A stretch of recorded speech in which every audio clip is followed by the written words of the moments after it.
जी बिस्मिल्लाहिर्रहमानिर्रहीम, अस्सलाम वालेकुम। जी जनाब, आज हम लोग स्टार्ट कर रहे हैं 9th क्लास की बायो।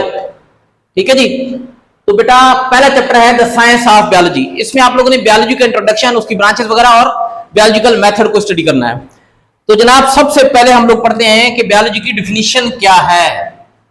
हाँ भाई बेटा, ये जो वर्ड है ना बायोलॉजी, ये असल में 2 ग्रीक वर्ड्स का कॉम्बिनेशन है।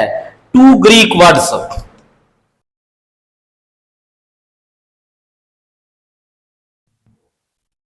वो 2 ग्रीक वर्ड्स कौन से हैं बता सकते हैं आप लोग मुझे? वो कौन कौन से 2 ग्रीक वर्ड्स हैं? एक है बायोस, ये वाला ना बायो, तो ये कंप्लीट वर्ड था बायोस। और दूसरा वर्ड है ये लोजी। लोजी ये लफ्ज नहीं है, लफ्ज है लोगोस। कंप्लीट लफ्ज लोगोस है। बेटा जब साइंस का नाम रखा जाता है ना तो आखिर में बाय अक्सर लगा दिया जाता है। अच्छा, बायोस के मीनिंग क्या है? बायोस की मीनिंग है लाइफ। और लोगोस की मीनिंग क्या है? मीनिंग है स्टडी।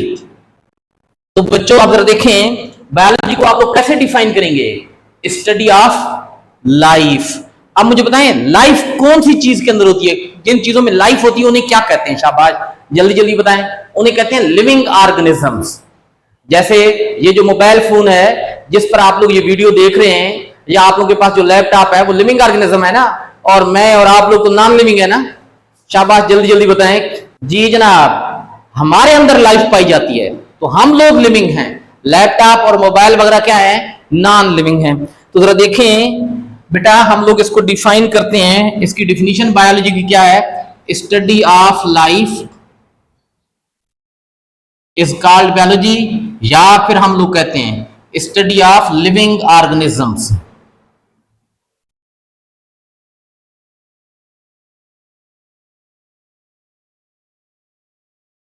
Is called biology. बेटा आप लोग जब लिविंग ऑर्गेनिज्म की स्टडी करेंगे ना तो तभी आप लोग क्या करेंगे? डॉक्टर बनेंगे। ठीक है जी। कौन से लिविंग ऑर्गेनिज्म की स्टडी करेंगे? बेटा इंसान है ना, लिविंग ऑर्गेनिज्म है। अगर आप इसकी स्टडी करेंगे तो फिर इंसानों के डॉक्टर बनेंगे।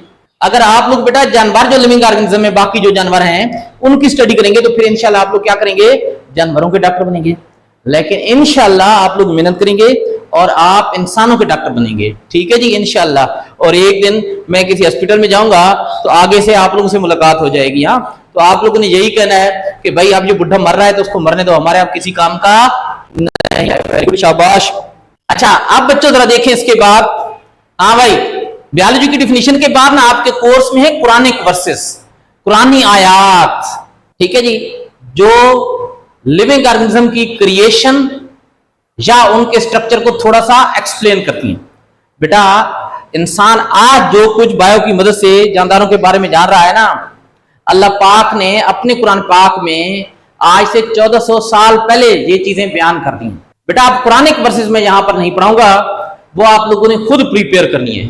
टोटली 3 हैं, तो उनको आप लोगों ने याद करना है, उनकी ट्रांसलेशन को याद कर लेना है और उनके नीचे जो हल्की सी एक्सप्लेनेशन है उसको बस आप लोगों ने याद कर लेना है। ठीक है जी, उसमें हम लोग रद्दोबदल नहीं कर सकते अपने वर्डिंग में। और बेटा मेरा इतना नॉलेज भी ज्यादा नहीं है उन चीजों के बारे में। तो आगे जनाब नेक्स्ट टॉपिक है, वो है सब divisions of biology. Sub division क्या मतलब है? बायोलॉजी को आगे कितनी ब्रांचेस में डिवाइड किया गया है। बेटा बायोलॉजी तो लिविंग ऑर्गेनिज्म की स्टडी है ना। अब लिविंग ऑर्गेनिज्म तो बहुत सारे हैं, एनिमल्स और प्लांट्स। अब एनिमल्स देखें तो बहुत सारे, प्लांट्स देखें तो बहुत सारे। आ रही है बात समझ में? इस वजह से लिविंग ऑर्गेनिज्म बहुत सारे हैं, तो सबको सिर्फ और सिर्फ बायो के अंदर आप लोग स्टडी नहीं कर सकते। तो आगे बायोलॉजी की स्पेशलाइज्ड फील्ड बना दी गई हैं। उन फील्ड के अंदर, उन ब्रांचेस के अंदर बायोलॉजी को हम लोग क्या करते हैं? स्टडी करते हैं। बेटा 3 मेजर डिविजन्स हैं बायोलॉजी की, 3 बड़ी ब्रांचेस हैं बायोलॉजी की। तो यहां पर बता सकते हैं कौन कौन सी हैं? 3 मेजर जो डिविजन्स हैं बायोलॉजी की, कौन कौन सी हैं?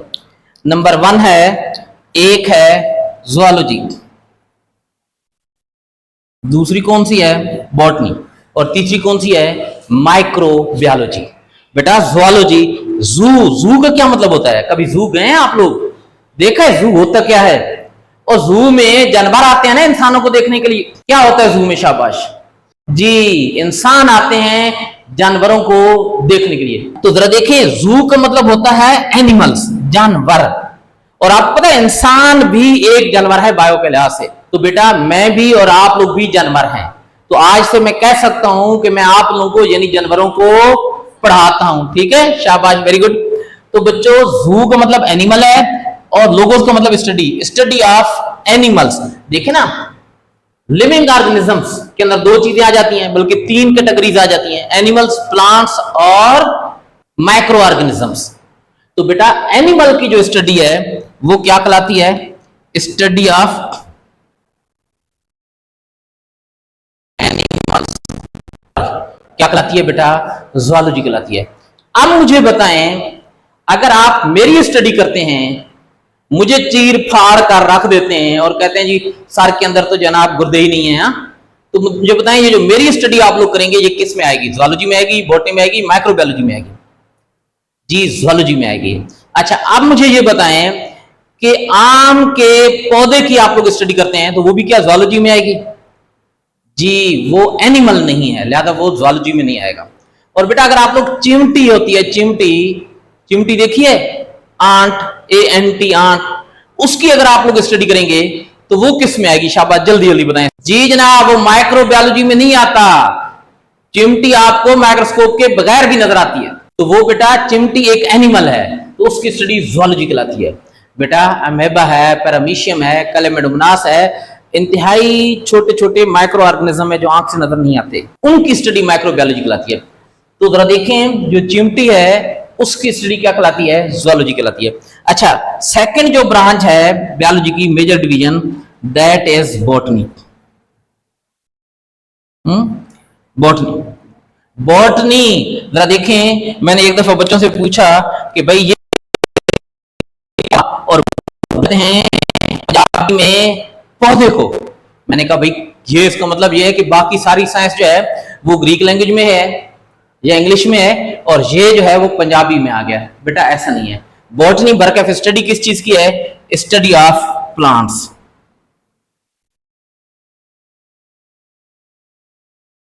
आप प्लांट्स का मतलब ये नहीं कि बड़े बड़े दरख्त जो हैं, बेटा घास जो है वो भी प्लांट की टाइप है, उसकी स्टडी भी किस में आएगी?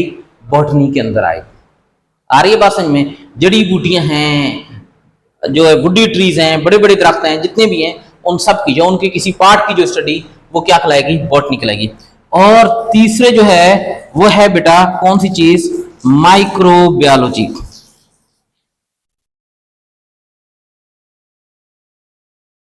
शाबाश, माइक्रो। माइक्रो की मीनिंग बताएं।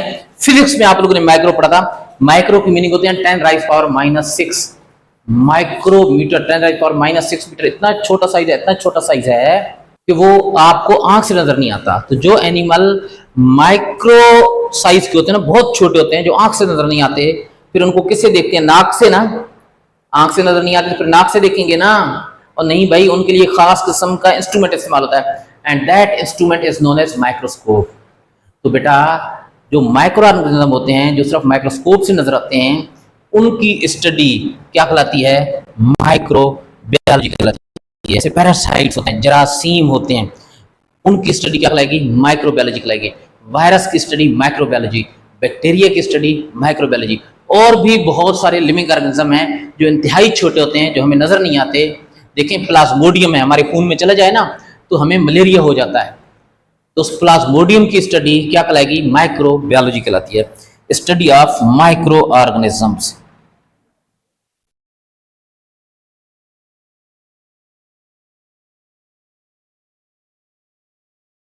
अच्छा, अब भाई बात यह है कि अगर माइक्रोस्कोप से आप इंसान के किसी पार्ट की स्टडी कर रहे हो तो क्या वो भी माइक्रोबायोलॉजी कहलाएगी? नहीं, वो माइक्रोबायोलॉजी नहीं कहलाएगी। माइक्रोस्कोप से अगर माइक्रो ऑर्गेनिज्म, पूरे का पूरा ऑर्गेनिज्म का साइज अगर इतना छोटा है ना तो वो माइक्रोस्कोप से नजर आता है, तो उसकी स्टडी फिर क्या कहलाएगी? माइक्रोबायोलॉजी कहलाएगी। अच्छा, ये तो थी बेटा मेजर ब्रांचेस। अब बेटा जो सब डिवीजन है ना, माइनर ब्रांचेस जो हैं, जो छोटी छोटी ब्रांचेस हैं, अदर सब डिविजन्स ऑफ बायोलॉजी। हाँ भाई, या इन्हें कहते हैं ब्रांचेस ऑफ बायोलॉजी।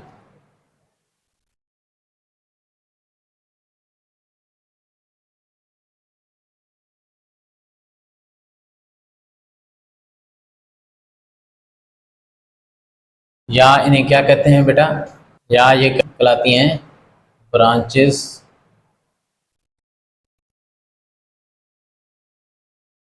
जब मेजर यानी मेन ब्रांचेस कहते हैं, और ये ब्रांचेस कहलाती हैं। बेटा आपको पता है लिविंग ऑर्गेनिज्म किस चीज से बने होते हैं? भाई हर चीज एटम से बनी हुई है ना, लेकिन लिविंग ऑर्गेनिज्म एटम से बनी हुई है, ये बिल्कुल ठीक है।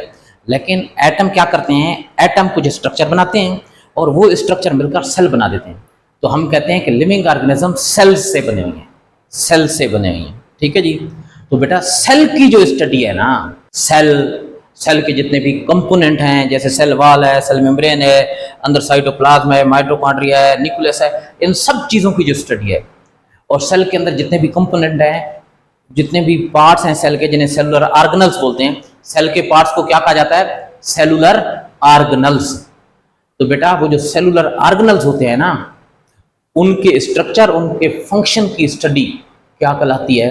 साइटोलॉजी कहलाती है, जैसे सेल बायोलॉजी भी कहते हैं। तो पहली जो ब्रांच है that is cytology,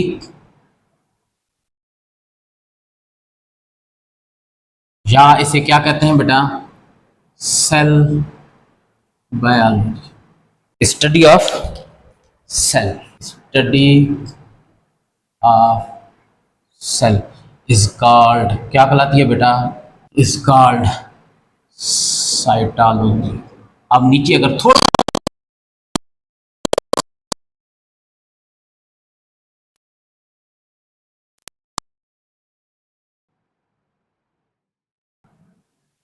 with the study of structure and functions of cellular organelles। बताएं सेलुलर ऑर्गेनल्स क्या होते हैं? शाबाश जल्दी जल्दी बताएं, किसी एक सेलुलर ऑर्गेनल का नाम लिख दें, शाबाश जल्दी करें, जल्दी करें। इसके बाद है बेटा हिस्टोलॉजी।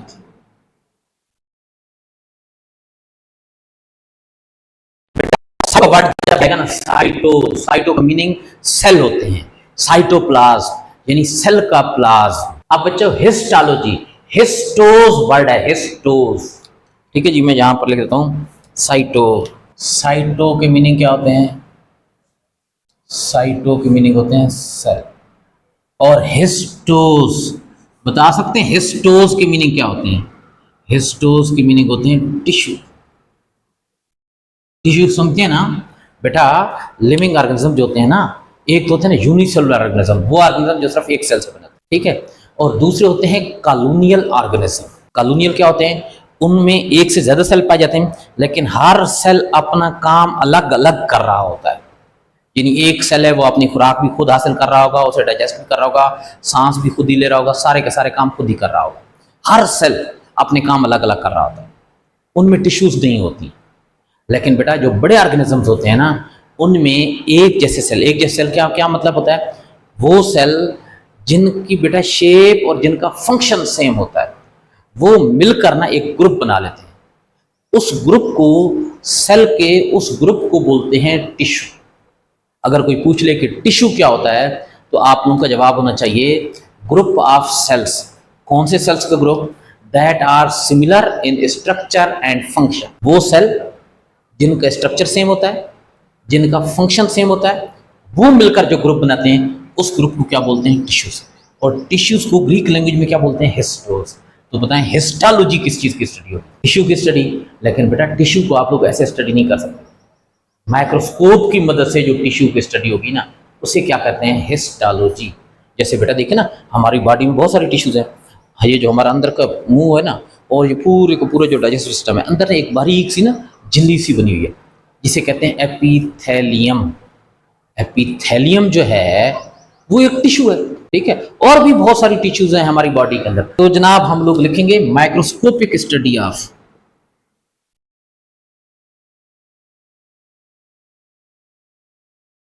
टिश्यूज इज कॉल्ड, बच्चों क्या कहलाती है? कहलाती है हिस्टोलॉजी। उसके बाद है बच्चों मार्फोलॉजी। हाँ भाई, मार्फोलॉजी क्या मतलब है? मार के स्टडी करवाना। हाँ, जैसे आप लोग नहीं पढ़ते तो आप लोगों को, मेरा दिल ऐसा करता है यहाँ मेरे सामने बैठे थे तो चार लगाता सही जोर जोर की, और फिर मैं कहता ये मार्फोलॉजी है। बेटा मार्फोज, मार्फोज कहते हैं एक्सटर्नल स्ट्रक्चर जो बाहर नजर आ रहा है। जैसे जानदारों की कुछ ऐसी स्टडी होती है ना जो बाहर सिर्फ जानदार सामने आप खड़ा करते हैं, उसको देखकर आप उसकी स्टडी बता सकते हैं। जैसे उसका स्ट्रक्चर किस तरह का है, उसकी शेप किस तरह की है, उसके कान किस तरीके से हैं, उसकी स्किन किस तरह की है, उसके हेयर्स किस तरीके से हैं, जो बाहर से चीजें नजर आती हैं। उसकी हाइट कितनी है, आ रही है ना बात समझ। जैसे आप लोग कहते हैं हाथी बहुत छोटा सा होता है, चिमटी बहुत बड़ी सी होती है, ऐसे ही कहते हैं नहीं, तो वो उसकी मार्फोलॉजी है बेटा। ठीक है जी। मार्फोलॉजी क्या है? Study of external structure. External structure में बहुत सारी चीजें आ जाती हैं, कलर आ जाता है, शेप आ जाती है। उसके बाद बेटा कौन सी चीज, हाइट आ जाती है, वेट आ जाता है। ठीक है। बाकी आप जरा देखिए ना बच्चों, आप जो होती है भेड़ और जो बकरी होती है, इसमें पहचान सकते हैं? कैसे पहचानते हैं भाई? उनको चीर फाड़ कर अंदर के अंदर से देखते हैं ना कि भेड़ कौन सी और बकरी कौन सी है, नहीं बाहर देखकर। क्या मतलब? उसकी मार्फोलॉजी से। ठीक है जी। अब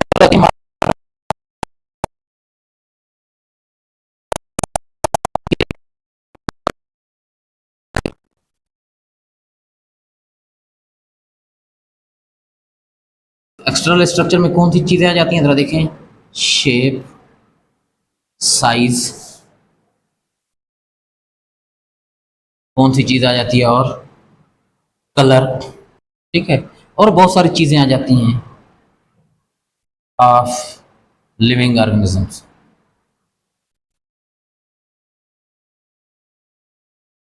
इज कॉल्ड, क्या कहलाती है बच्चों? मॉर्फोलॉजी। शाबाश। अच्छा, अब बच्चों इस साइड को मिटा देते हैं और आगे चलते हैं। ठीक है जी। आगे है बेटा अनाटमी। अनाटमी, ठीक है, एनाटोम। ठीक है जी। क्या मतलब है? जानदारों के इंटरनल स्ट्रक्चर की, एक्सटर्नल स्ट्रक्चर जो बाहर से आप देखकर बता सकते हैं, इंटरनल स्ट्रक्चर की जो स्टडी होगी वो क्या कहलाएगी? एनाटॉमी। एक्सटर्नल स्ट्रक्चर की स्टडी क्या कहलाती है? मॉर्फोलॉजी। अब इंटरनल स्ट्रक्चर आप कैसे देखेंगे? आप बंदे को सामने खड़ा करेंगे और क्या करेंगे जनाब? आप बोलेंगे जी देखो वो उसका दिल नजर आ रहा है, उसका दिल ऐसा है, फलां का दिल तो काला है, फलां की जबान काली है, ऐसी बातें करो। हाँ, नहीं नहीं बेटा, इंसान को या किसी भी जानदार को आप लोगों ने चीरना फाड़ना है और फिर उसके इंटरनल स्ट्रक्चर की स्टडी। आजकल तो ऐसी मशीनें आ गई हैं कि चीरे फाड़े बगैर भी अंदर से चीजें नजर आ जाती हैं। अल्ट्रासाउंड हो गया और जो है ना बहुत सारी ऐसी चीजें आ गई हैं जिनसे आप अंदर की चीजें देख सकते हैं। तो इंटरनल स्ट्रक्चर की स्टडी जो है ना, कि इसका हार्ट किस तरीके से है, हार्ट के अंदर कितने चैम्बर हैं, इसका लिवर किस तरह का है, इसका स्टमक किस तरह का है, इसकी इंटेस्टाइन किस तरह की हैं, इसके जो है वो किडनीज किस तरह के हैं, ये इन सारी चीज़ों की जो स्टडी है ये क्या कहलाती है बेटा? अनाटमी कहलाती है। ठीक है जी। अब प्लांट्स की भी अनाटमी होती है, प्लांट को भी काट कर उनके अंदर के जो स्ट्रक्चर होते हैं उनकी स्टडी क्या कहलाती है? अनाटमी। प्लांट्स की मॉर्फोलॉजी भी होती है जिसको देखकर आप पहचानते हैं कि ये कौन सी चीज़ का प्लांट है। तो अब जरा देखें क्या लिखेंगे? Study of internal structure of living organisms.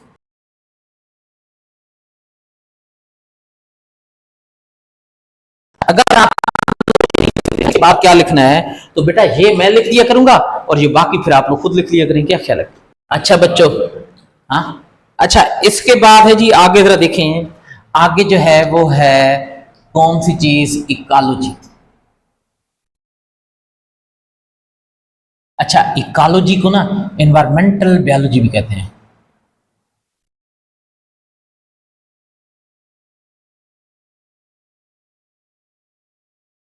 Eco, Eeco से निकला हुआ। इकोस का मतलब होता है एनवायरमेंट। भाई इंसान जहां रहता है उसके इर्द गिर्द का जितने भी एरिया होता है उसका क्या कहलाता है? एनवायरमेंट कहलाता है। अब इंसान पानी का जानवर है ना, इंसान पानी में रहता है हमेशा, मछली खुशकी पर रहती हैं, ऐसा ही होता है?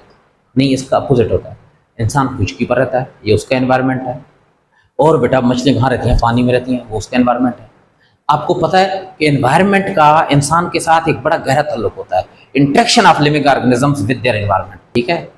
माहौल में जरा सी भी तब्दीली आ जाए ना बेटा तो पसीने छूट जाते हैं। जैसे आजकल गर्मी है ना तो पसीने क्या हो रहे हैं? छूट रहे हैं, यानी हालत ख़राब होना शुरू हो जाती है, लिविंग ऑर्गेनिज्म मरना शुरू हो जाते हैं। बेटा समुंदर के अंदर थोड़ा सा तेल आ जाए, बादों का तेल के जहाज होते हैं ना जो बाहर से तेल ला रहे होते हैं, पेट्रोल वगैरह लीक हो जाते हैं, कई मछलियां मर जाती हैं। क्या मतलब है? एनवायरनमेंट का इफेक्ट है। तो क्या लिखेंगे? मतलब एक दूसरे के साथ ताल्लुक of living organisms with their environment is called, क्या कहलाती है? इकोलॉजी कहलाती है। Study of interaction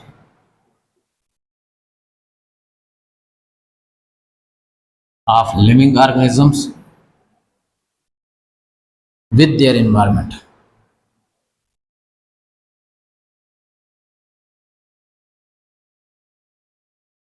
is called, क्या कहलाती है बेटा?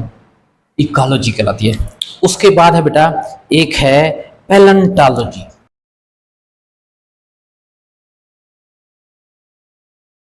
पैलेंटोलॉजी बेटा, ये पैलेंटोलॉजी कहते हैं study of fossils, study of fossils.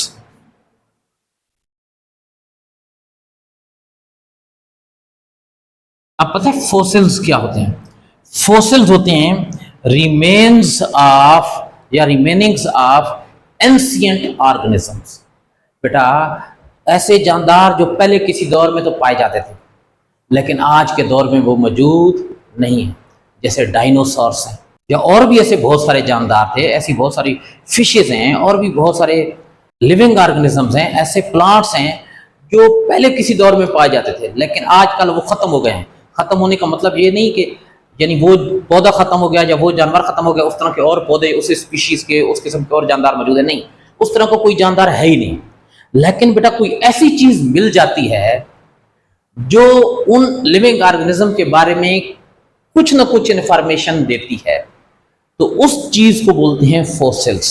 जैसे बेटा बास जगहों पर ना जमीन की खुदाई होती है या पहाड़ों को खोदा जाता है तो वहां पर किसी जानवर का स्केलेटन ढांचा मिल जाता है या कोई छोटी सी हड्डी मिल जाती है, जबड़ा मिल जाता है, कोई चीज मिल जाती है, या किसी पौधे की क्या होता है कि वो स्टेम मिल जाता है और उससे फिर पता चलता है कि ये पौधा किस तरह का था या ये जानदार किस तरह का था, कितने 100 साल पहले का था।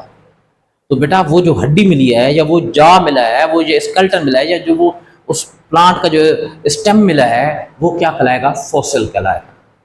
अच्छा बाज औकात ना कुछ नहीं मिलता लेकिन फिर भी फॉसिल हम कहते हैं। जैसे किसी चट्टान के अंदर कोई जानदार बंद हो गया, फंस गया, अब वो चट्टान ऊपर से सख्त हो गई, अंदर वो जानदार सारा खत्म हो गया, डिकम्पोज हो गया, कुछ नहीं रहा। अब वो जब चट्टान कटी ना तो उस चट्टान के अंदर उस जानवर की एक बन चुकी थी, शेप सी बन चुकी थी उसके अंदर, जैसे मोल्ड नहीं होते सांचे, तो अंदर से उस चट्टान के अंदर ऐसे इंप्रेशन, ऐसे निशान से बन चुके थे जिनसे पता चलता है कि कोई किसी दौर में इस तरह का भी, इस शक्ल का भी क्या था, एक जानदार मौजूद था। तो बेटा वो जो राख होगी ना, वो जो चट्टान होगी जिसके अंदर वो इंप्रेशन मौजूद है, उस इंप्रेशन को भी क्या कहेंगे? उस इंप्रेशन को भी कहेंगे कौन सी चीज? फॉसिल। ठीक है, तो फॉसिल्स क्या हैं? रिमेनिंग्स ऑफ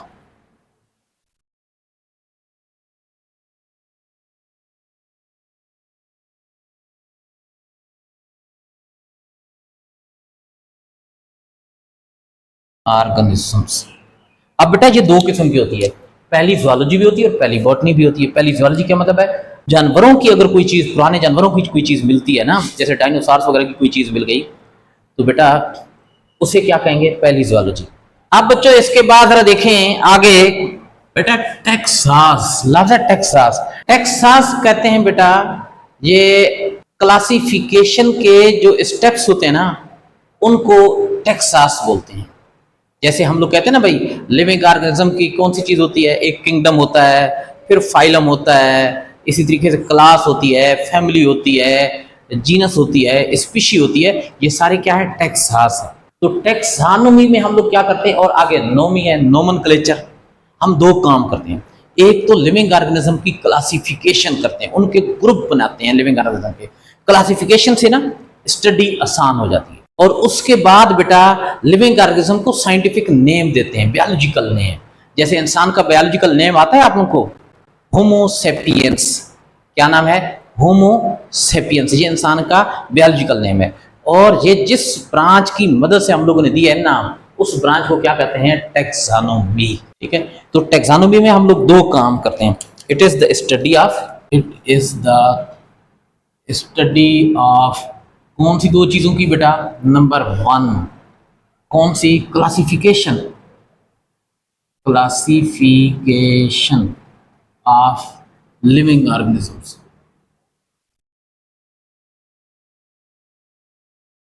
और दूसरा बेटा it is the study of कौन सी चीज? Naming to the living organisms. Study of naming of the living organisms, nomenclature.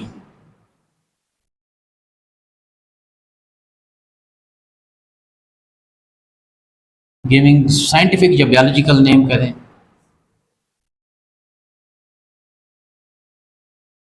To living organisms.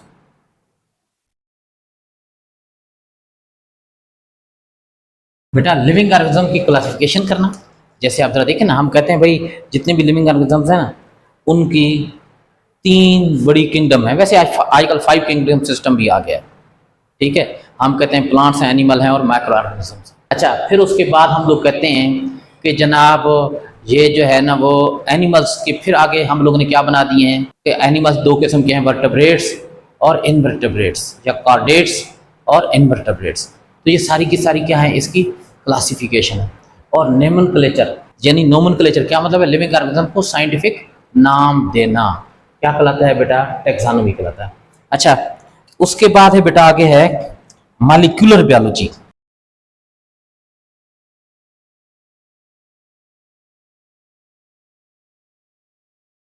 या इससे वैसे केमिस्ट्री में कहते हैं बायोकेमिस्ट्री। ठीक है जी।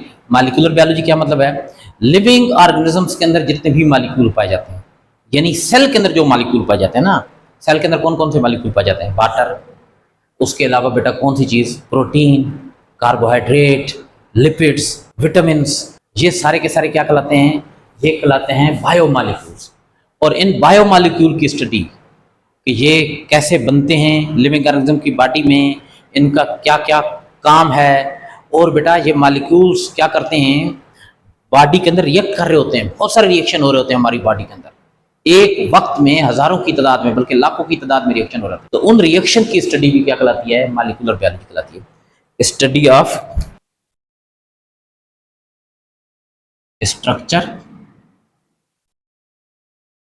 Functions and formation of biomolecules and the study of reactions occurring in the body of living organism is called क्या कहलाती है? Molecular biology.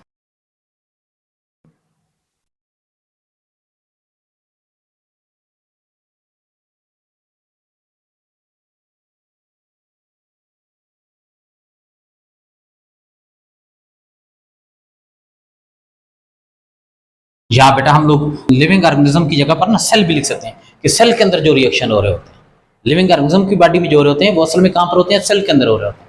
और उन्हीं रिएक्शन की जो सेल के अंदर या लिविंग ऑर्गेनिज्म की बॉडी में हो रहे होते हैं, उन रिएक्शन की स्टडी और जितनी भी लिविंग ऑर्गेनिज्म या सेल के अंदर जो मॉलिक्यूल्स पाए जाते हैं, उन मॉलिक्यूल की स्टडी क्या कहलाती है? Molecular biology. अच्छा, अब बच्चों इसके बाद नेक्स्ट है हमारे पास फिजियोलॉजी। बेटा फिजियोलॉजी फिजिक्स से निकला हुआ है ना, फिजिक्स में हम लोग क्या करते हैं? फंक्शन की स्टडी। बेटा फिजियोलॉजी में हम लोग किस चीज को स्टडी करते हैं? लिविंग ऑर्गेनिज्म की बॉडी की जो पार्ट्स होते हैं उनके फंक्शन की स्टडी, कि वो किस तरीके से फंक्शन परफॉर्म करते हैं। भाई हमारे बॉडी के पार्ट्स ऐसे ही फजूल में लगे हुए हैं या कोई फंक्शन परफॉर्म कर रहे हैं? शाबाश जल्दी बताएं। कर रहे हैं ना। हार्ट क्या करता है? फूड को डाइजेस्ट करता है ना। और भाई हार्ट फूड को डाइजेस्ट नहीं करता, हार्ट क्या करता है? ब्लड को सर्कुलेट करता है, ब्लड को पंप करवाता है। इस तरीके से हमारे जो लंग्स हैं वो रेस्पिरेशन का काम कर रहे हैं, स्टमक जो है वो फूड को डाइजेस्ट कर रहा है, हमारा बाजू वगैरह जो है वो फिजिकल जो एक्सटर्नल वर्क होते हैं वो करने के लिए इस्तेमाल हो रहा होता है, टीथ जो है वो भी काम कर रहे होते हैं। तो हमारी बॉडी के पार्ट सिर्फ हमारे नहीं, जितने भी लिविंग ऑर्गेनिज्म है उनकी बॉडी के पार्ट्स क्या कर रहे होते हैं? मुख्तलिफ फंक्शन परफॉर्म कर रहे होते हैं। तो बेटा लिविंग ऑर्गेनिज्म की बॉडी के पार्ट्स के फंक्शन की स्टडी क्या कहलाती है? फिजियोलॉजी कहलाती है। फिजिक्स, ये लफ्ज है फिजिक्स, फिजिक्स का मतलब होता है function, study of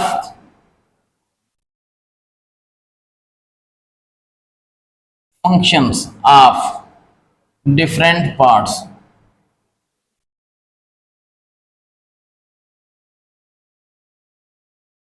of the body of living organisms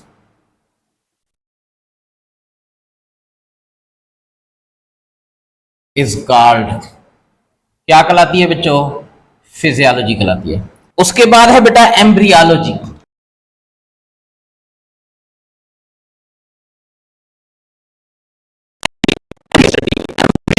बेटा भी लिविंग ऑर्गेनिज्म है ना, चंद एक को छोड़कर, वो एक सिंगल सेल से बनते हैं जिसे कहते हैं जाइगोट, जो उसे फर्टिलाइज्ड सेल बोलते हैं, फर्टिलाइज्ड एग भी बोला जाता है उसको। उस सेल को क्या बोलते हैं? जाइगोट। जरा देखें, ये एक सेल है, इसे जाइगोट बोलते हैं, ठीक है जी। अब देखें ना, लिविंग ऑर्गेनिज्म में जैसे इंसान है वो एक सेल से नहीं बना हुआ, हम तो मल्टी सेलुलर हैं, बहुत सारे सेल हैं हमारी बॉडी के अंदर। तो ये कैसे बने? ये सारे एक ही सिंगल सेल जाइगोट से बने। लेकिन जाइगोट में क्या हुई? डिवीजन हुई। जाइगोट कितने? 2 सेल में डिवाइड हुआ, 2 फिर कितने में डिवाइड हुए? 4 में डिवाइड हुए। ये 4 आगे फिर मजीद कितने में डिवाइड हो गए? 8 में डिवाइड हो गए। तो बच्चों, जब जाइगोट डिवाइड होना शुरू करता है तो उसके बाद जो स्ट्रक्चर बनता है ना, वो कहलाता है embryo. Living organism, complete organism बनने तक जो स्ट्रक्चर होता है वो क्या कहलाता है? एम्ब्रियो कहलाता है। तो बेटा जाइगोट से लिविंग ऑर्गेनिज्म बनने तक जितनी भी बीच में स्टेप्स आते हैं, उन सब स्टेप्स की जो स्टडी है वो क्या कहलाती है? एम्ब्रियोलॉजी कहलाती है। तो स्टडी ऑफ एम्ब्रियो, या आप ये कह सकते हैं study of all the steps, या स्टडी ऑफ डेवलपमेंट ऑफ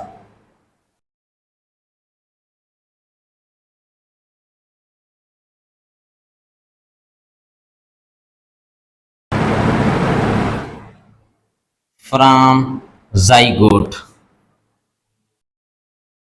या जाइगोट की जगह आप लोग लिख सकते हैं फर्टिलाइज्ड सेल या फर्टिलाइज्ड एग।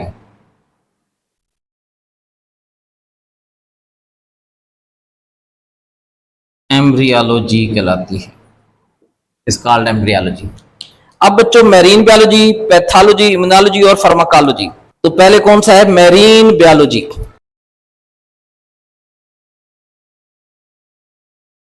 बताएं मैरीन बायोलॉजी क्या होती है? मैरीन किसे कहते हैं? मैरीन ऑर्गेनिज्म किसे कहते हैं? वो ऑर्गेनिज्म जो बेटा सी में पाए जाते हैं, ओशन में पाए जाते हैं, समुद्र में पाए जाते हैं। समुद्र के पानी को मैरीन वाटर बोला जाता है। समुद्र की लाइफ को मैरीन लाइफ कहा जाता है। समुद्र के अंदर जितने भी जानदार रहते हैं उन्हें कहते हैं लिविंग ऑर्गेनिज्म, लेकिन कौन से? Marine organism. तो बेटा समुद्र में पाए जाने वाले लिविंग ऑर्गेनिज्म की स्टडी क्या कहलाती है? मैरीन बायोलॉजी कहलाती है। बायोलॉजी तो है ना लिविंग ऑर्गेनिज्म की स्टडी, अब मैरीन क्या मतलब? समुद्र में पाए जाने वाले जो लिविंग ऑर्गेनिज्म है उनकी स्टडी है। अब समुद्र में कौन सी चीज पाई जाती है? गाय, भैंस, भेड़, बकरी वगैरह समुद्र में पाए जाते हैं ना। हाँ भाई, किस में ये पाए जाते हैं? शाबाश, जल्दी जल्दी बताएं। तो समुद्र में कौन कौन सी चीजें पाई जाती हैं? फिशेस पाई जाती हैं, डॉल्फिन पाई जाती है, वेल पाई जाती है, उसके अलावा सी लाइन पाया जाता है, ठीक है जी। उसके अलावा स्टार फिश पाई जाती है, सी स्टार, ब्रिटल स्टार, सी कुकम्बर, ये सारे के सारे लिविंग ऑर्गेनिज्म है जो किसके अंदर पाए जाते हैं?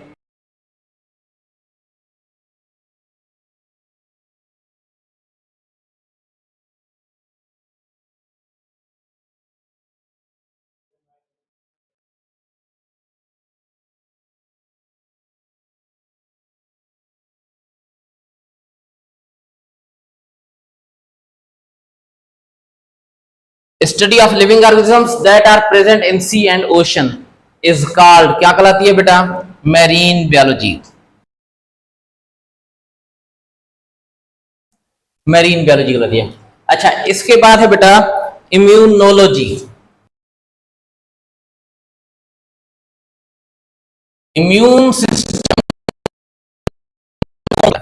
बेटा डिजीज के अगेंस्ट लिविंग ऑर्गेनिज्म की बॉडी में एक सिस्टम पाया जाता है जो डिजीज को रेजिस्ट करता है, जो बाहर से आने वाले जर्म्स को क्या करता है? रेजिस्ट करता है। उनके खिलाफ क्या होती है? ताकत एक पैदा हो जाती है लिविंग ऑर्गेनिज्म के अंदर।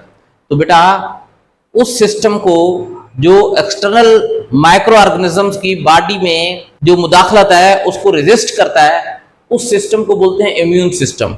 और बेटा इम्यून सिस्टम की स्टडी या लिविंग ऑर्गेनिज्म की इम्यूनिटी को कैसे बेहतर किया जा सकता है, इस चीज की स्टडी क्या कहलाती है? इम्यूनोलॉजी कहलाती है। इम्यूनोलॉजी स्टडी या immunity is the resistance of living organisms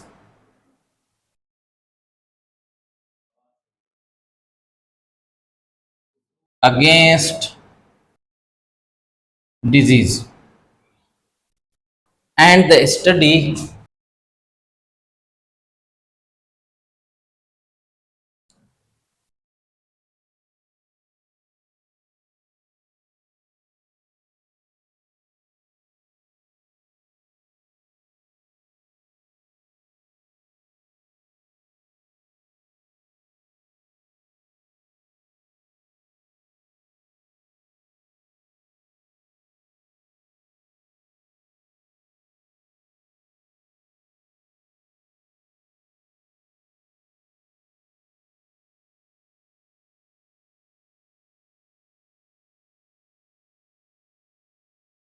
immunology या इम्यून बायोलॉजी। बेटा जरा देखें इम्यूनिटी की पहले डेफिनेशन लिखनी है कि इम्यूनिटी क्या है। Immunity is the resistance of living organisms against disease.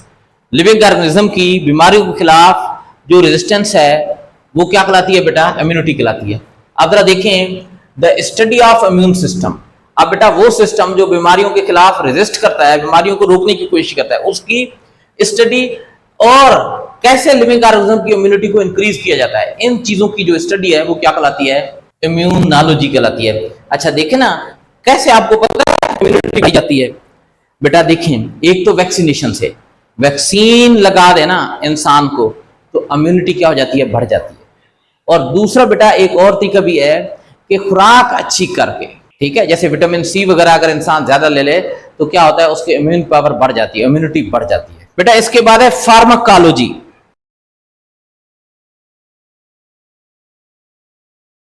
पता है फार्मा किसको बोलते हैं? फार्मा बोलते हैं मेडिसिन को। तो बेटा जरा देखिए मेडिसिन की जो स्टडी होती है ना, मेडिसिन क्या काम करती है जरा बताएं। मेडिसिन इंसानों को बीमार करती है ना बेटा, मेडिसिन डिजीज को रोकने के लिए इस्तेमाल होती है। तो बेटा मेडिसिन की जो स्टडी है ना वो क्या कहलाती है? फार्माकोलॉजी कहलाती है। मेडिसिन की स्टडी क्या मतलब है कि नई मेडिसिन कैसे बनाई जा सकती हैं, या पहले से मौजूद मेडिसिन को कैसे बेहतर किया जा सकता है, या कोई मेडिसिन है उसके साइड इफेक्ट को कैसे कम किया जा सकता है। इन सारी चीजों की जो स्टडी है वो क्या कहलाती है बेटा? फार्माकोलॉजी कहलाती है। Study of medicine is called क्या कहलाती है बेटा? फार्माकोलॉजी कहलाती है। अब इसके बाद एक ही कोई ब्रांच रह गई, ये देखते हैं कौन सी है। हाँ बच्चों, पैथोलॉजी। पता है पैथो का लफ्ज किसके लिए इस्तेमाल होता है? पैथोजेंस किसको बोलते हैं बेटा? पैथोजेन वो माइक्रो ऑर्गेनिज्म होते हैं जो बीमारियां पैदा करते हैं। पैथो का मतलब होता है डिजीज। तो बेटा डिजीज की जो स्टडी है ना, बीमारियों की जो स्टडी है, मुख्तलिफ बीमारियां हैं कि भाई ये बीमारी है, इसकी सिम्टम्स क्या हैं। भाई बीमारियों की सिम्टम से तो डॉक्टर को पता चलता है ना इंसान को कौन सी बीमारी है। फिर इस बीमारी का इलाज क्या है, इस बीमारी के नुकसानात क्या क्या है। तो बीमारी के बारे में मुकम्मल स्टडी जो है ना वो क्या कहलाती है? पैथोलॉजी कहलाती है। इंशाल्लाह जब आप लोग डॉक्टर बनेंगे आप लोग पैथोलॉजी पढ़ेंगे, ह्यूमन पैथोलॉजी, इंसान को जो बीमारियां लगती हैं उनके बारे में स्टडी। फार्माकोलॉजी यानी आप लोग मेडिसिन के बारे में पढ़ेंगे, इम्यूनोलॉजी भी पढ़ेंगे और फिजियोलॉजी भी पढ़ेंगे, ये सारी की सारी एम्ब्रियोलॉजी पढ़ेंगे, मैरीन बायोलॉजी। अगर आप लोग डॉक्टर बनेंगे ना तो फिर ये आप लोग स्टडी नहीं करेंगे, ठीक है। अच्छा पैथोलॉजी क्या है? Study of disease is called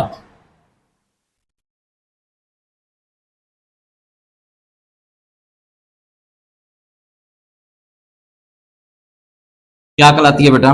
pathology कहलाती है। इतनी ज्यादा लंबी चौड़ी डिफिनेशन लिखने की जरूरत नहीं है, यानी डिजीज के बारे में जो भी बात होगी ना उसकी स्टडी, चाहे वो डिजीज की सिस्टम्स हो, डिजीज की ट्रीटमेंट हो, डिजीज के जो है ना वो बैड इफेक्ट हो, नुकसानात हों, आ रही है बात समझ में?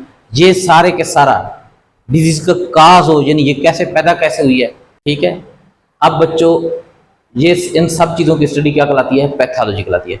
तो जनाब ये थी ब्रांचेस ऑफ, किस चीज़ की ब्रांचेस बेटा? बायो की ब्रांचेस। इसके बाद बेटा आगे जो टॉपिक हम लोगों ने पढ़ना है वो है interaction of biology with other sciences. बाकी जो साइंसेस है ना, जैसे फिजिक्स है, कंप्यूटर है, मैथ है, केमिस्ट्री है, जियोग्राफी है, बायो उनके साथ भी इंटरलिंक्ड है, उनके साथ भी जुड़ी है।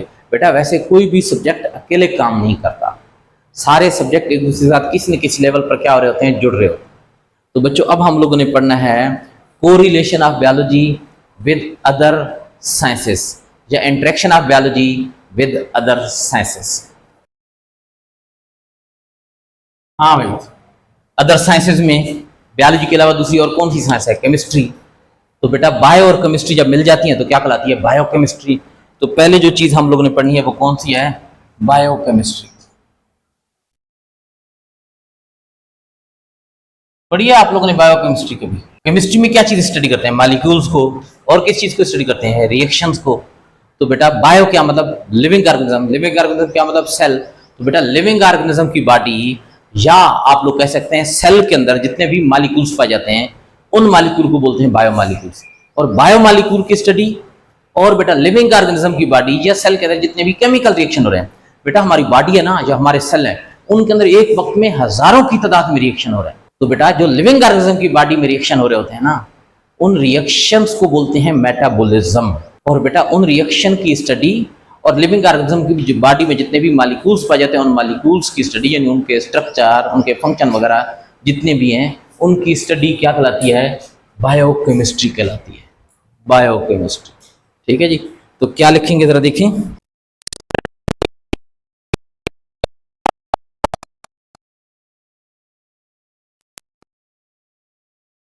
क्या मतलब है?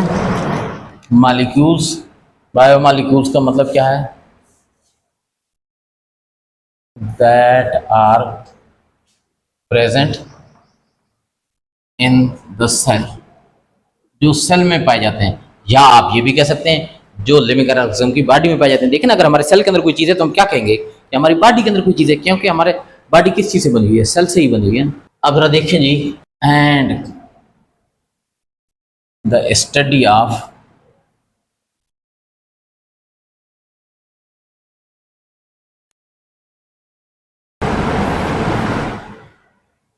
inside living bodies या inside the cells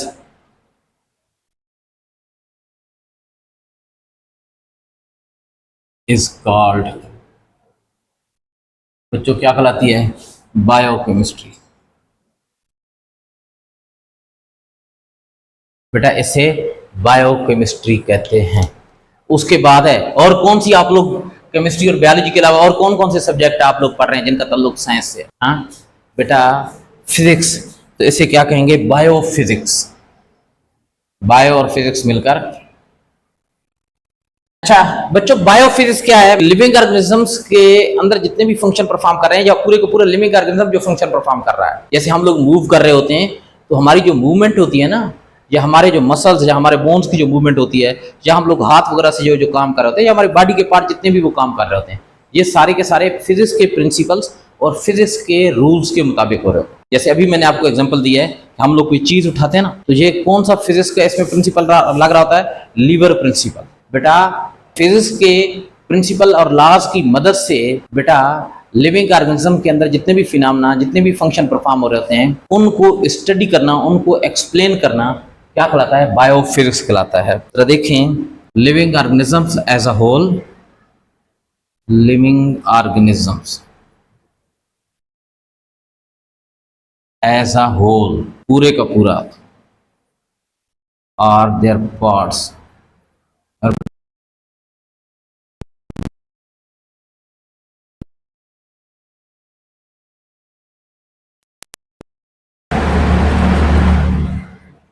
according to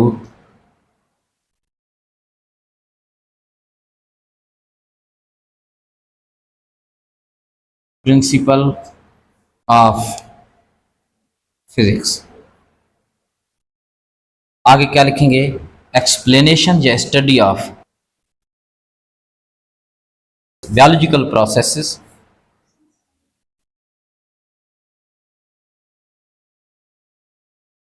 according to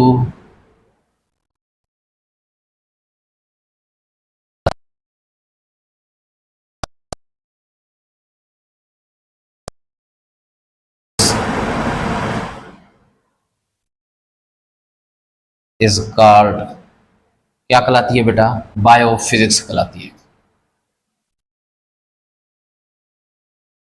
ये बात समझ में आई है? देखें, living organisms as a whole, पूरे का पूरा लिविंग ऑर्गेनिजम्स या देयर बॉडी पार्ट या उनके बॉडी पार्ट, पूरे का पूरा नहीं लेकिन उनकी कोई बॉडी का पार्ट परफॉर्म फंक्शंस, वो कैसे फंक्शन परफॉर्म करते हैं, according to the principle of physics, physics के जो रूल्स हैं उनके मुताबिक। आप जरा देखिए, study of biological process, living organism, biological process क्या मतलब, लिविंग ऑर्गेनिजम्स के जितने भी प्रोसेस हैं। तो बच्चों देखें, process according to the principle of physics, physics के असूलों के मुताबिक बायोलॉजिकल प्रोसेस की जो स्टडी है इस कॉल्ड, क्या कहलाती है, बायोफिजिक्स कहलाती है। उसके बाद है बायोस्टैटिस्टिक्स।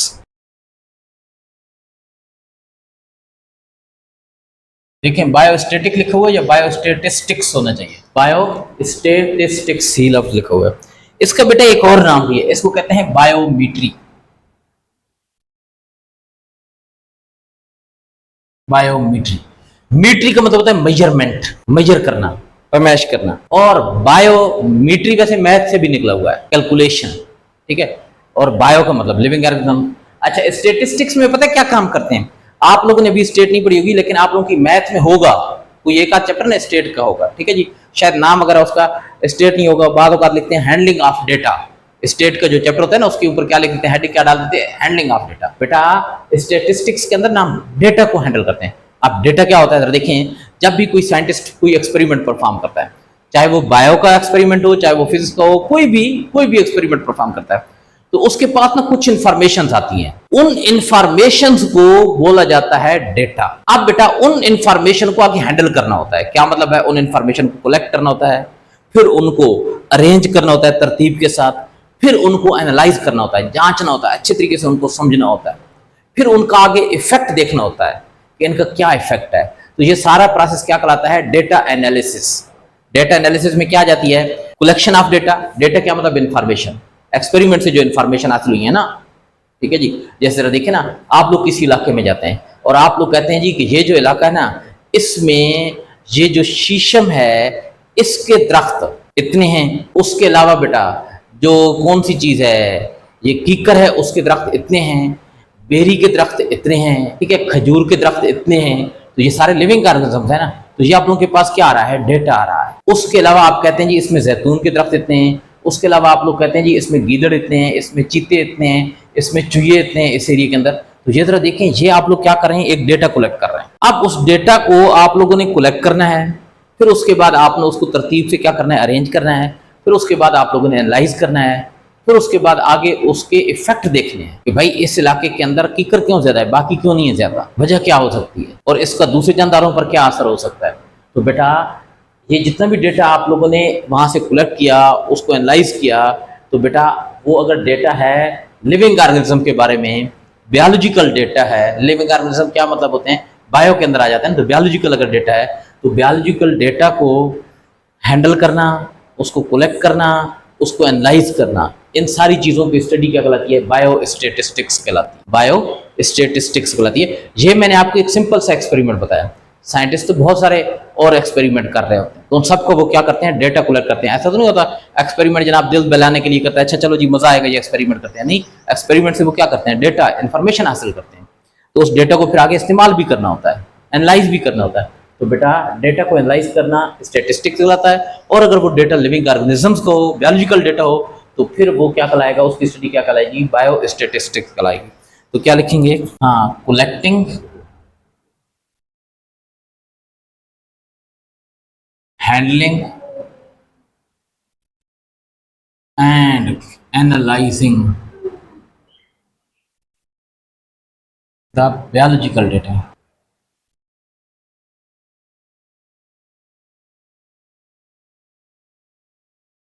इज कॉल्ड, क्या कहलाता है, बायोस्टैटिस्टिक्स।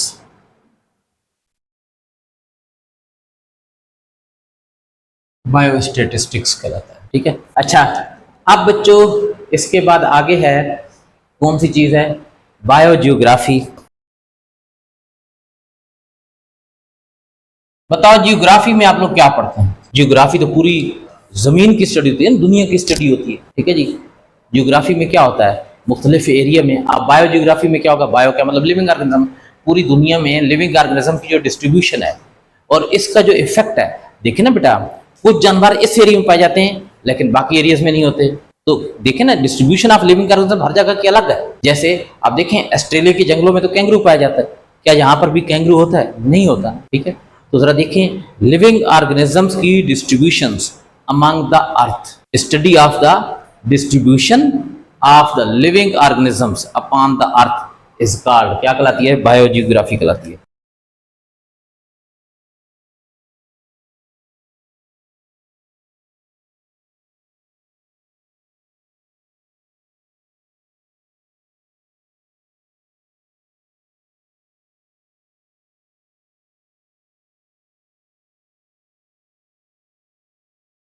इज कॉल्ड क्या कहलाता है बच्चों, बायोजियोग्राफी कहलाता है।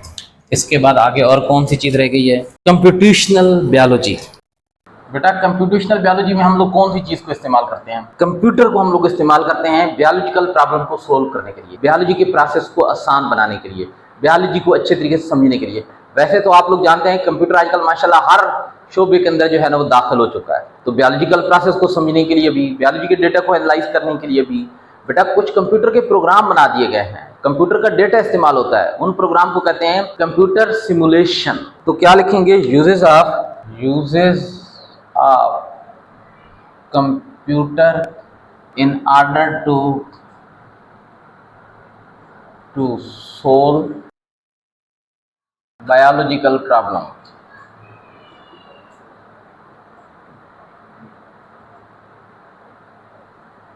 and to analyze biological data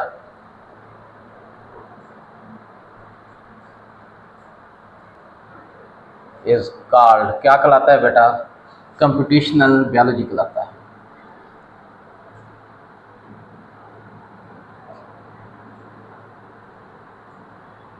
computer के प्रोग्राम, कंप्यूटर सिमुलेशन,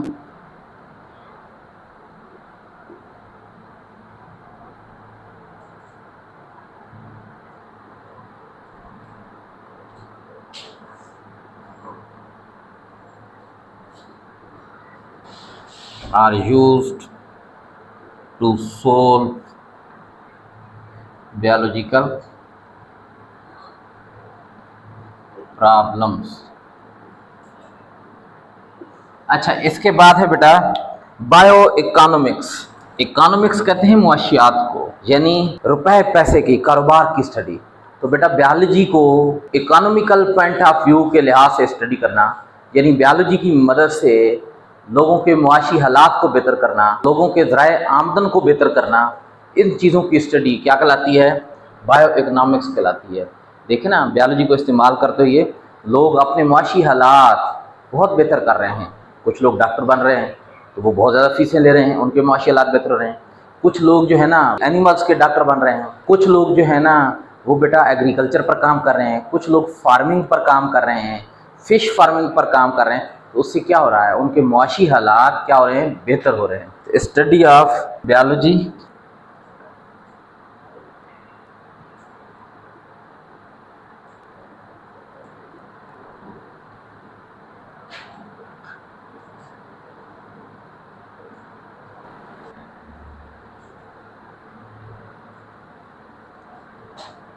क्या कहलाता है, बायो इकोनॉमिक्स कहलाता है, बायो इकोनॉमिक्स कहलाता है। अच्छा अब बच्चों इसके बाद है आगे बायोटेक्नोलॉजी, यहीं पर लिख लेते हैं।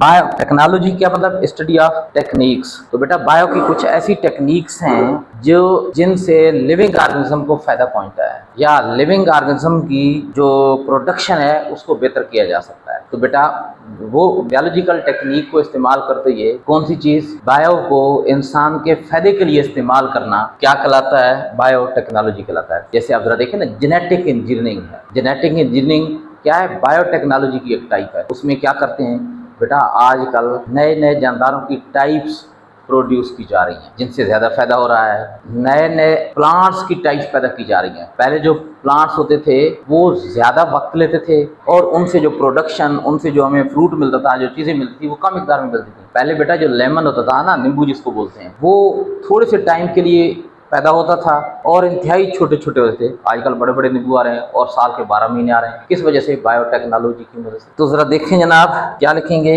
Uses of biological technique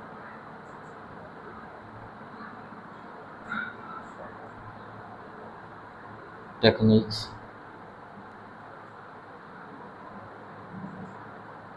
to improve the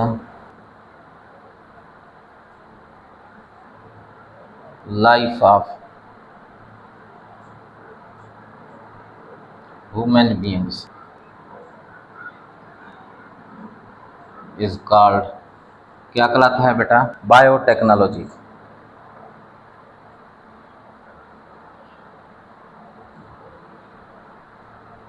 तो ये जनाब थी relationship of biology with other sciences. अब बेटा इसके बाद है कैरियर्स इन बायोलॉजी, यानी अगर आप लोग बायो पढ़ते हैं 9th-10th में, आप लोग बायो पढ़ रहे हैं, आप लोगों के साथ बहुत सारे ऐसे दोस्त भी होंगे जो कंप्यूटर पढ़ रहे होंगे। तो अगर बायो पढ़ेंगे तो उसके बाद आप कौन कौन से कैरियर जिंदगी में आप लोग क्या क्या काम कर सकते हैं, कौन कौन से शोबे इख्तियार कर सकते हैं। सॉरी, CAREERS, ये कैरियर जो मैंने लिखा है ये है उठाने वाला, that require a biological background या बैकग्राउंड ऑफ बायोलॉजी। तो कौन कौन से बेटा ऐसे कैरियर्स हैं जिनके लिए बायो पढ़ना जरूरी है, यानी 9th 10th first year second year, ये बैकग्राउंड कहलाएगा। उसके बाद कैरियर्स तो स्टार्ट होंगे ना। तो बच्चों जरा देखें, आप लोग डॉक्टर बनना चाहते हैं माशाल्लाह, और इंशाल्लाह बन जाएंगे, कोई इतना मुश्किल काम नहीं होता। ठीक है, पहला है मेडिसिन एंड सर्जरी।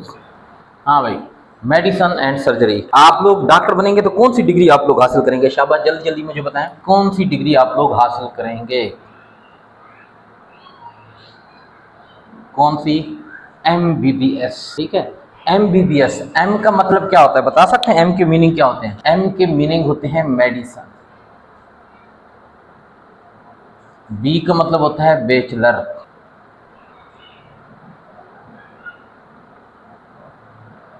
फिर B आ गया, क्या मतलब? दोबारा बैचलर आ गया। और S का क्या मतलब होता है? सर्जरी। ठीक है जी, तो इससे बनता है bachelor of medicine and bachelor of surgery. MBBS से क्या बनता है? Bachelor of medicine and bachelor of surgery. Bachelor किसको बोलते हैं बेटा? जरा देखें कि ना, एक तो बैचलर का मतलब होता है कुंवारा, जिसकी शादी ना हुई हो। ठीक है जी, लेकिन बेटा यहाँ पर बैचलर एक डिग्री का नाम है। हम लोग कहते हैं ना BA, कुछ लोग होते हैं FA करते हैं, FA के बाद फिर BA करते हैं। ठीक है जी, तो BA, B का मतलब होता है बैचलर। ठीक है जी, आजकल लोग कर रहे हैं BS यानी बैचलर ऑफ साइंस। तो ये है MBBS, bachelor of medicine. Bachelor एक डिग्री का बेसिक डिग्री होती है ये। क्या मतलब? यहाँ पर आप डबल बैचलर कर रहे हैं। जो लोग BA करते हैं वो सिंगल बैचलर करते हैं, सिर्फ bachelor BA, bachelor of arts, BS bachelor of science. लेकिन जरा देखें, MBBS 2 दफ़ा बैचलर आ गया, तो ये डबल डिग्री है। एक साथ आप समझ लें कि आपको कंबाइन डिग्री मिलती है, लेकिन वो 2 डिग्रियों के बराबर होती है। Bachelor of medicine and bachelor of study. क्या मतलब? आपको एक मेडिसिन की डिग्री मिलती है और दूसरी कौन सी डिग्री मिलती है? सर्जरी की डिग्री मिलती है। आप लोग इंशाल्लाह जब जाएंगे तो आप लोग देखेंगे, आप लोग को मेडिसिन की स्टडी भी। मेडिसिन क्या मतलब है? मेडिसिन का मतलब सिर्फ दवाइयाँ नहीं है भाई, मेडिसिन की डिग्री मिल रही है। क्या मतलब है? आप लोग मेडिसिन की मदद से लोगों का इलाज करेंगे, ट्रीटमेंट करेंगे। तो अब यहाँ पर ना 2 किस्म के डॉक्टर होते हैं। एक कहलाते हैं स्पेशलाइजेशन, MBBS के बाद ना स्पेशलाइजेशन होती है। कुछ लोग स्पेशलाइजेशन करने के बाद ना फिजिशियन बनते हैं। Physician,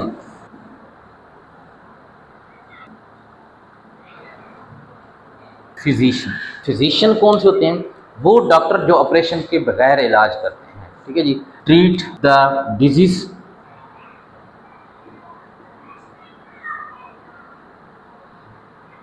with medicine.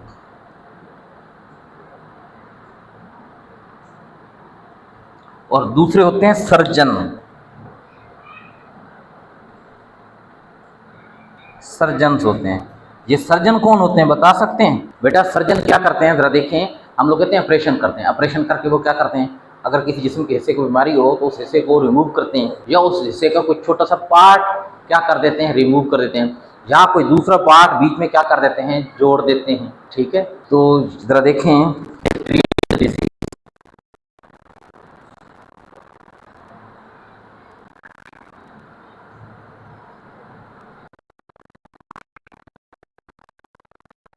by removing the affected of the body का जो इफेक्टेड पार्ट होता है उसको क्या करते हैं, रिमूव करते हैं, और क्या करते हैं, रिप्लेस द, और रिप्लेस इट,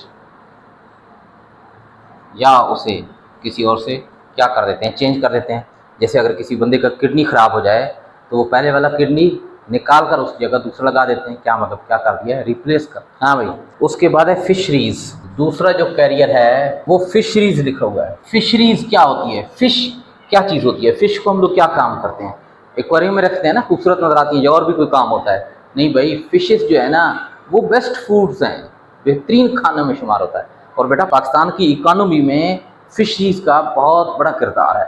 आपको पता है समुद्र की मछलियों को लोग पकड़ते हैं, कराची के अंदर बहुत बड़ी फिशरी है, और फिर वहाँ से उनको एक्सपोर्ट किया जाता है, बाहर भेजा जाता है। यानी अपने मुल्क के लोग तो खाते ही खाते हैं, लेकिन एक्सपोर्ट किया जाता है। जब एक्सपोर्ट करेंगे तो उसे क्या फ़ायदा होगा ज़रा बताएं, रकम मिलेगी, तो पाकिस्तान को बहुत बड़ी अमाउंट मिल जाती है, उससे रकम मिल जाती है। ठीक है, अब बेटा फिशेज आर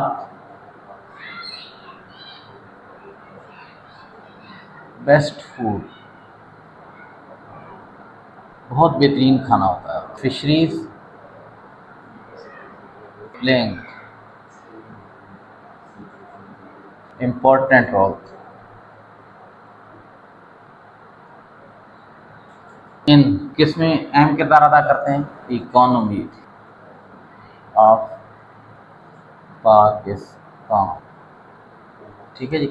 अब बेटा फिशरीज के अंदर भी आगे शोबे हो जाते हैं। जैसे ज़रा देखें, फ़िश फार्मिंग, बहुत सारे लोग हैं जो फ़िश की फार्मिंग कर रहे हैं, बहुत सारे लोग हैं जो फिशरीज मैनेजमेंट कर रहे हैं।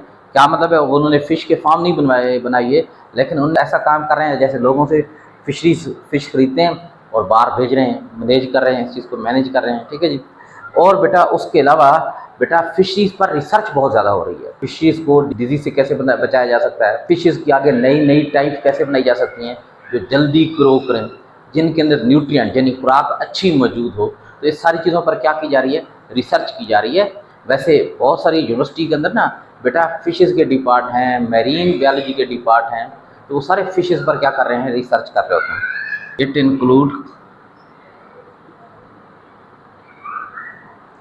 Fish farming,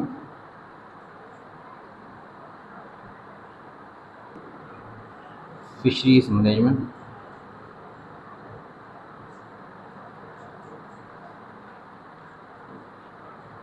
and research related to fishes।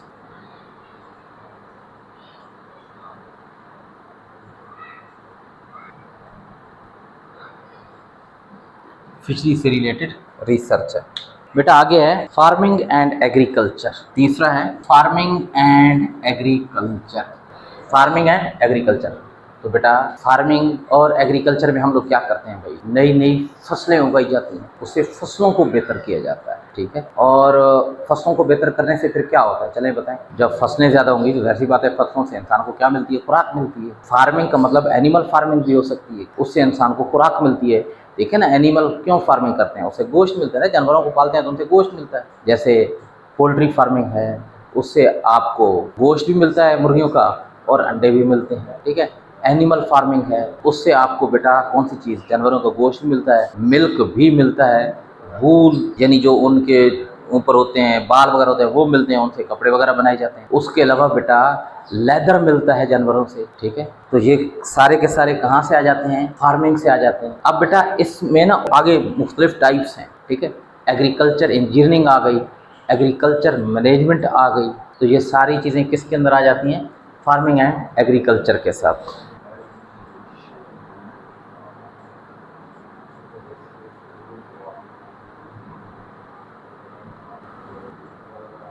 Food, उसके अलावा कौन सी चीज़ बेटा, और लेदर, और कौन सी चीज़, वूल, और इसके साथ जो कैरियर एसोसिएटेड है।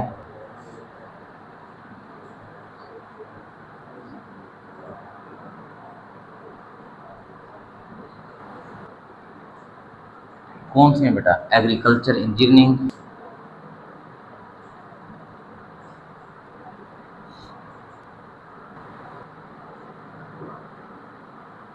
एग्रीकल्चर टेक्नोलॉजी, एग्रीकल्चर, इंजीनियरिंग और टेक्नोलॉजी तकरीबन सेम है। एग्रीकल्चर मैनेजमेंट,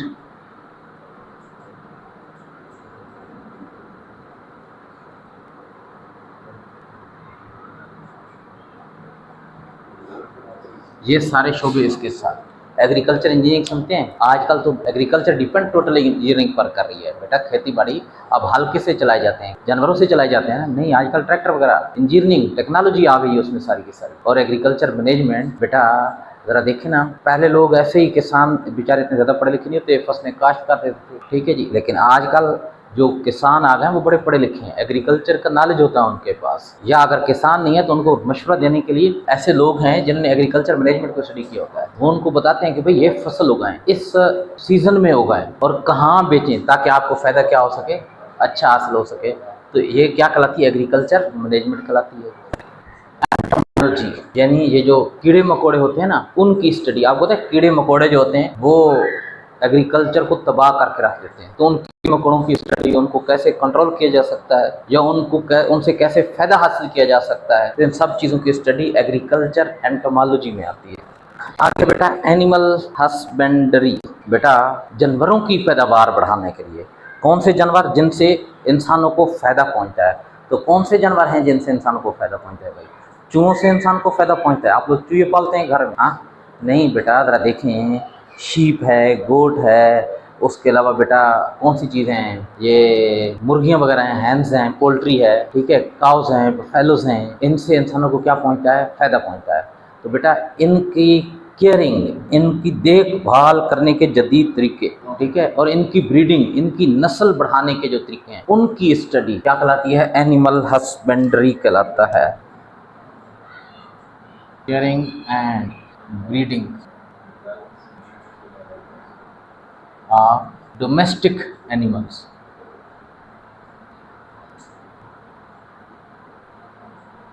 इज कॉल्ड, क्या कहलाती है बेटा? एनिमल हस्बेंड्री कहलाता है। बेटा एनिमल हस्बेंड्री के साथ कौन कौन से कैरियर जो है ना वो एसोसिएटेड हैं, कौन कौन से लोग हैं जो घरों में जो जानवर पाए जाते हैं, डोमेस्टिक जो एनिमल्स होते हैं, उनकी केयर करते हैं, उनकी आगे नस्ल को बढ़ाने की कोशिश करते हैं, कौन से होते हैं? बेटा जानवरों के जो डॉक्टर होते हैं, आपको पता है जानवरों के डॉक्टर को क्या बोलते हैं? वेटरनरी डॉक्टर, वेटरनरी, ठीक है जी। कैरियर एसोसिएटेड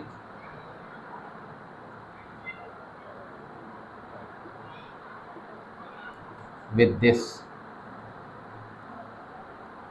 क्या कहलाते हैं बेटा? शाबाश, जल्दी जल्दी बताएं।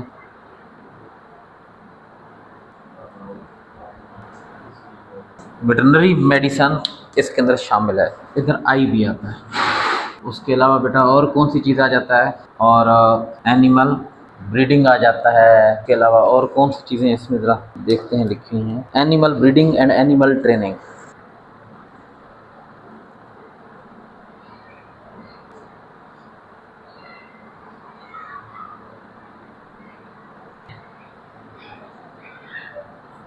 एनिमल ट्रेनिंग, अच्छा। उसके बाद बेटा आगे नेक्स्ट करियर जो आपकी बुक में गिवन है, दैट इज बायोटेक्नोलॉजी। बेटा बायोलॉजी के नॉलेज को ना लिविंग ऑर्गेनिज्म या खासतौर पर इंसान के फायदे के लिए इस्तेमाल करने की स्टडी क्या कहलाती है? बायोटेक्नोलॉजी कहलाती है। Uses of biological technique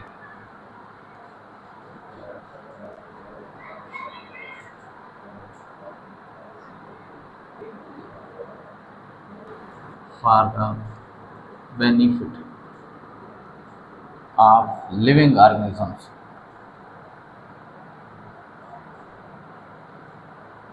specially human,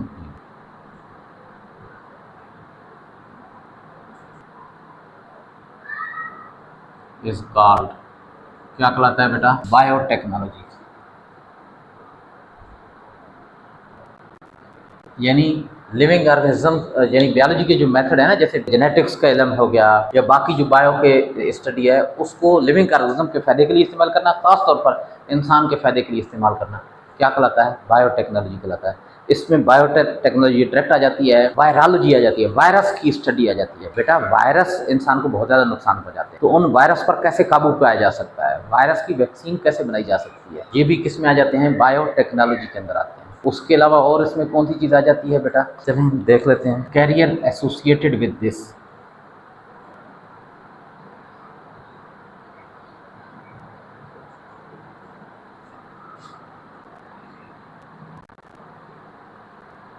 हाँ बायोटेक्नोलॉजी, वायरलॉजी। वायरलॉजी क्या मतलब? Study of virus. और बेटा कौन सी चीज़? Molecular biology.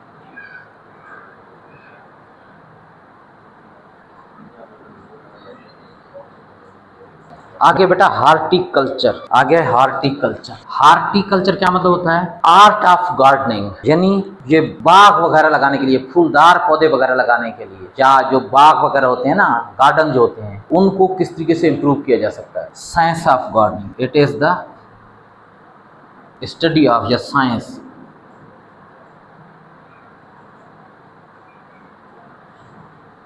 गार्डनिंग।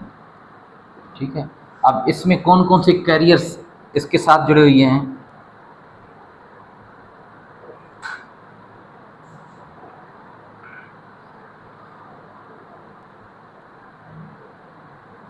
एक तो हार्टिकल्चर खुद है, यानी डायरेक्ट गार्डन की स्टडी। उसके अलावा क्या है? प्लांट ब्रीडिंग्स, पौधों की नई नई किस्में पैदा करना। बेटा पहले एक ही किस्म का क्या होता? रोज़ होता। आजकल कई किस्म के रोज़ आ गए हैं। तो ये किस कीमत से? हार्टिकल्चर की मदद से, जेनेटिक इंजीनियरिंग की मदद से।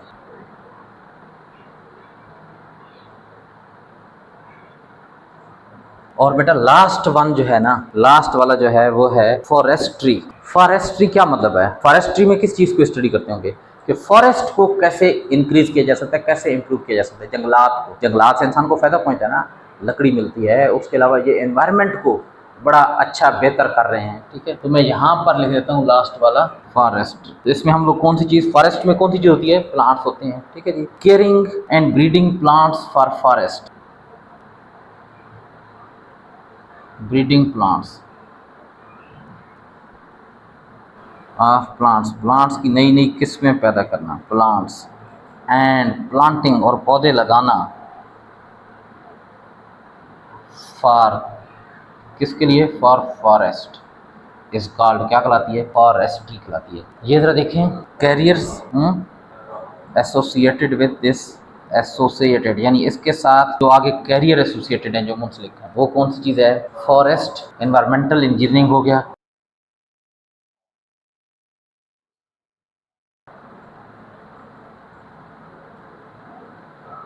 और फॉरेस्ट इकोलॉजी हो गया। इकोलॉजी भी एनवायरनमेंट की स्टडी को कहते हैं। ओके बेटा, अल्लाह हाफिज़।